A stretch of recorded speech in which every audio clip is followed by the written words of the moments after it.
Hi hello welcome to Bharat sports Telugu. Team India off spinner Ravichandran Ashwin అరుదైన record ఖాతాలో వేసుకున్నాడు. ఇంగ్లండ్పై టెస్టుల్లో ఒక 100 వికెట్లు తీసిన తొలి భారత బౌలర్ చరిత్ర సృష్టించాడు. రాంచీ వేదికగా భారత్, ఇంగ్లండ్ మధ్య జరుగుతున్న 4వ టెస్టులో ఈ ఘనత సాధించాడు. ఇంగ్లండ్ తొలి ఇన్నింగ్స్ 21వ ఓవర్ రెండో బంతికి స్టార్ బ్యాటర్ జానీ బెయిర్స్టోను అశ్విన్ అవుట్ చేశాడు. దీంతో ఇంగ్లండ్పై టెస్టుల్లో ఒక 100 వికెట్ల మార్క్ అందుకున్నాడు.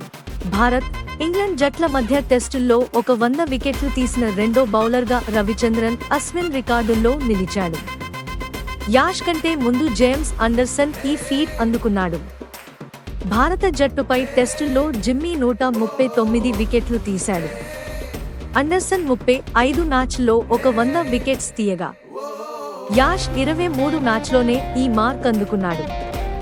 ఈ టెస్ట్ సిరీస్లోనే టెస్టుల్లో 500 వికెట్ల మైలురాయిని అశ్విన్ అందుకున్న విషయం తెలిసిందే.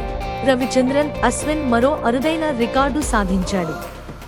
టెస్టు ఫార్మాట్లో ఒకే ప్రత్యర్థిపై ఒక 1000 పరుగులు, ఒక 100 వికెట్లు తీసిన క్రికెటర్గా నిలిచాడు. తరఫున ఈ ఘనత సాధించిన తొలి ఆటగాడిగా రికార్డుల్లోకెక్కాడు. అశ్విన్ కంటే ముందు జార్జ్ జిఫెన్ ఇంగ్లండ్పై, విల్ఫ్రెడ్ రోడ్స్ ఆస్ట్రేలియాపై, గ్యారీఫీల్డ్ సోబర్స్ ఇంగ్లండ్పై, ఇయాన్ బోథమ్ ఆస్ట్రేలియాపై, స్టూవర్ట్ బ్రాడ్ ఆస్ట్రేలియాపై ఈ ఫీట్ నమోదు చేశారు. ఇలాంటి స్పోర్ట్స్ అప్డేట్స్ కోసం like, share, subscribe to Bharat sports Telugu.